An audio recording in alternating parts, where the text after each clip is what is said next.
let's go to Cape Coast now, where Seth Kwame Boate is standing by with the Minister for Health for an exclusive interview. And Seth, how are you? I see that the Minister is ready for you. Any good news? Please ask the questions about... Good morning, Roland. Please ask the question about the quota system. We're worried about it. My cousin is in there. And yeah, he's going to answer that question. And then the employment the employment of nurses that are already home have not been captured yet. They will. No problem. So thanks for your time, Roland. And as you said, I'm here with the Honorable Health Minister, Manu.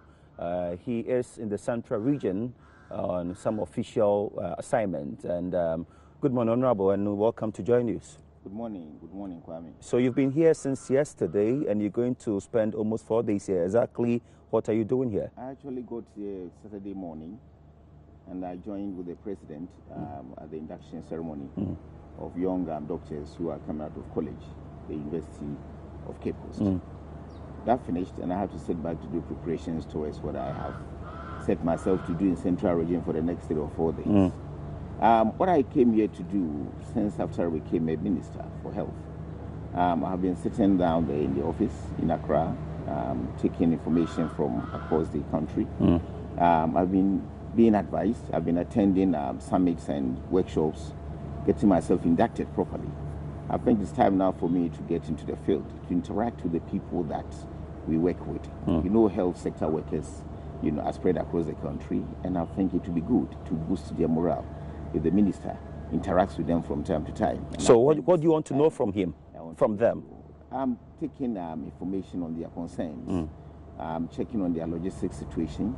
I'm checking on what new ideas they have that can help us revamp the whole health sector and make sure that we get better health care for our people. So interaction for work is a good thing that can boost the how do I call it, the morale of our workers. Again, like the President said on Saturday, all unfinished infrastructure projects that were left behind, he's committed himself to complete them. And there are quite a number of them in Central Region. We have started receiving certificates for payments and things like that. And I think it will be proper and quite efficient on the part of the Minister to move out, to also have take a good look at some of these projects so that he will be in a better position to report properly and more efficiently to the President and his colleague cabinet ministers. So I'm here interacting with my workers, interacting with facilities, inspecting projects to make sure that they are going on, talking to contractors who are doing these projects. And at the end of the day, that will culminate into a good report for me to take to work with in the ministry. So, and I think one question most journalists in this country are looking forward to asking you has to do with the quota system that has just been introduced, where we're going to have intake reduced by almost 1,600 this year. People are saying you've such changed Ghanaians. That is not correct. This is not the first time this capping thing has been done. So we are not introducing. It's a process that we actually live with. I received a very scientifically researched document looking at our needs. When was that? Oh, just before the capping thing came out. You know, this was done by the Ghana Health Service, directors to the ministry, and the Nurses and Midwifery Council. They actually look at what do we have now, what shall we need in the next few years.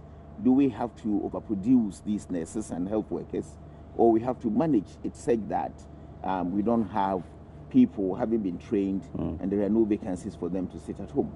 So when this report came, you know, I was also wondering about, is it fair to bring down some of these things? In totality, they are spreading from where we seem to have a lot more concentration to areas where we don't have some number of people. So if you look at the categories of health workers that are trained in these health training institutions, you realize that in some instances we are getting scaled up a little bit. In some instances we are bringing them down. If you look at psychiatric nursing, we have increased the number from a certain level to a certain level this year. But general nursing and what we call the HAC, the health assistant clinicals, I mean, they are the number that we seem to have overproduced. Now we are concentrating on cheap compounds, and we need more community health nurses. If you look at their number, that's also been scaled up.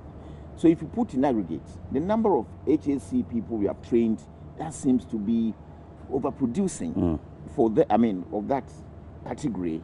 You know, we need to bring it down and spread it to other areas where we think we need a lot more of them. But so before you go on, I know the WHO nurse to patient ratio is pegged at least 40 nurses for every 10,000 population. But Ghana's statistics is said to be 22 nurses for every 10,000 people. And you're saying we have more than enough to offer employment? I mean, look at the situation that we are in. We don't seem, to have some other categories. I'm talking about nurses. If you don't have general nurses and you have community nurses, especially where we now want to do universal health coverage and want to take the healthcare to the doorsteps of people, I think we have to do a little bit of a shifting. So community nurses are nurses, aren't they? So if you increase their number to put them into cheap compounds, and then you reduce those sitting in districts and higher end facilities, I think that is what. So you are reducing intake of general nursing exactly. so that you increase that of community nurses. Community nursing. To to a certain level that will make us achieve. What level? I can give you statistics and figures immediately, but I think that is a strategy that we have to go ahead with. You talk about WHO things, we don't even have those ratios only in health sector. All of that sectors in our system have, especially the security. But you don't meet these things just in a year. You don't meet them just in 2 years. It's a process. So we work gradually towards that. So, Honorable, one question is, the MPP know about this before the party assumed power? If the party knew, why didn't the party tell Ghanaians during the campaign that when we come, we're going to reduce the intake so that we will employ more, we get more community nurses in school? I think if you had told them this, this uproar wouldn't have even happened. When you are doing elections, you can tell Ghanaians almost everything that you are going to do when you come into office. These are basic operational issues, administrative matters. And I don't think these were things that could have found a space into a manifesto or into campaign messages. I think this is quite clear. This is not the first time this is happening. It has been in the ministry since, the ministry was even established. We always look at numbers and push people in there. And again, we seem to be looking at what facilities that we have and how we can put people in them, right? We need teachers, we need infrastructure, we need money to pay them. And when these things are not just available, you just can't continue putting things up and scaling them up. You have to manage them prudently to see how best we can manage and fill in the gaps that you think. So the 1,600 who wouldn't have the opportunity to go to school this year, what do they do? I'm surprised you say they wouldn't have opportunity to go. Probably they wanted to do the general nursing. They are not interested in community health. Who apply to go to do various courses in the universities and we don't get admission? What about those who apply to go to do medicine and we don't get admission? Yesterday when we were inducting young doctors from Campus University, there were only 54. You want to tell me that the only 54 who applied and got spaces? Some will apply, but because of the limitation, constraints in facility, and the lecturers and things like that they will use, laboratory systems, that is what they can do. Let me tell you one thing. If you go to Nurses and Midwifery Council now, they do the registration of these young people to work with, right? Those who train them in the facilities, when they go for clinicals, are complaining bitterly that the numbers that they are receiving in the hospitals are just unbearable. You will sit on a patient with about 15, 20, 30 young nurses to be trained. One patient. It doesn't, how do I call it, much in the standards at all. So that area too must be managed. How do you respond to your critics who are saying you've done this to enable you pay the nursing allowance you promised during the campaign? That hasn't come in at all. But you've reduced the numbers. We are not reducing numbers, so to say. We are looking at what will be appropriate for standards, right, to be achieved. We just can't take 40 people to go and train in a particular facility for clinicals. And we don't have the facilities to do some of these things. So there are constraints. So we need to manage them, right, properly. And these are the type of things that we are doing. We have done our budget. Probably next week, by Friday, you will hear about what numbers we are going to put into the system. And why does this also affect the private nursing training colleges, knowing very well that you said 2 weeks ago or so that government, you aren't going to do anything about them, something of that sort? I don't think I put that into a public domain.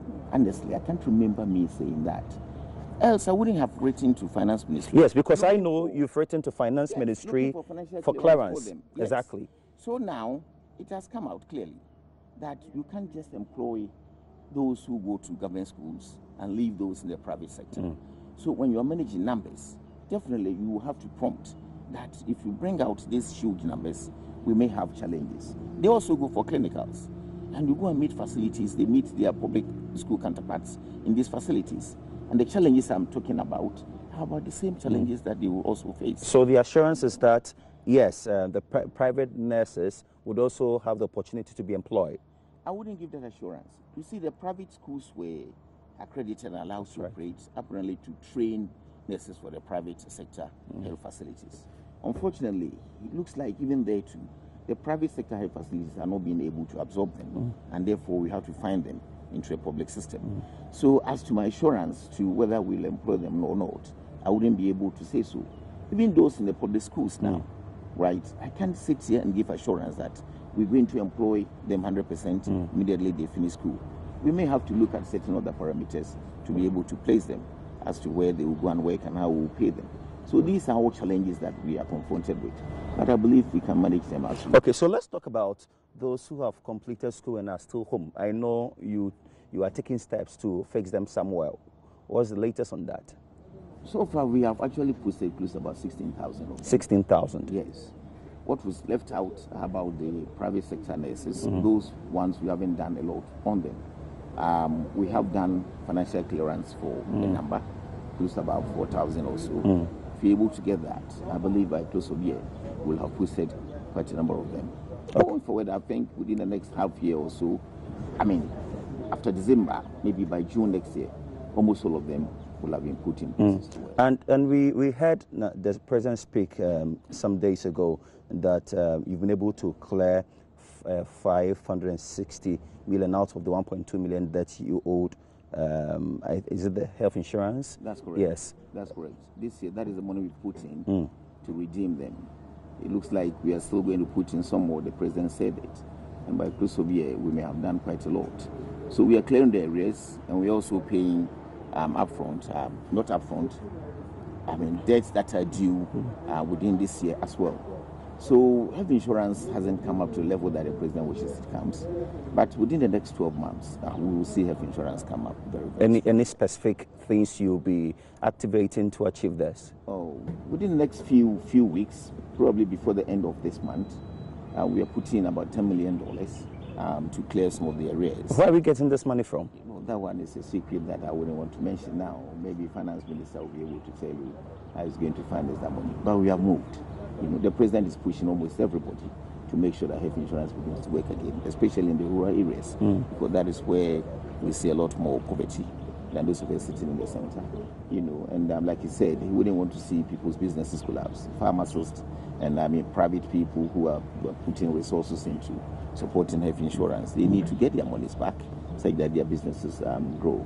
So we're looking at all these things holistically, and I believe, like the President said, within the next 12 months, the challenges we have in health insurance will have gone. Okay, thanks very much. So, Roland, if you're still in the office, you had my interaction with the health minister. He's in the central region for some days to meet health workers, interact with them, know their problems, and see how best they can help them solve their problems. And he shall also be visiting some health installations to see the extent of work and their needs.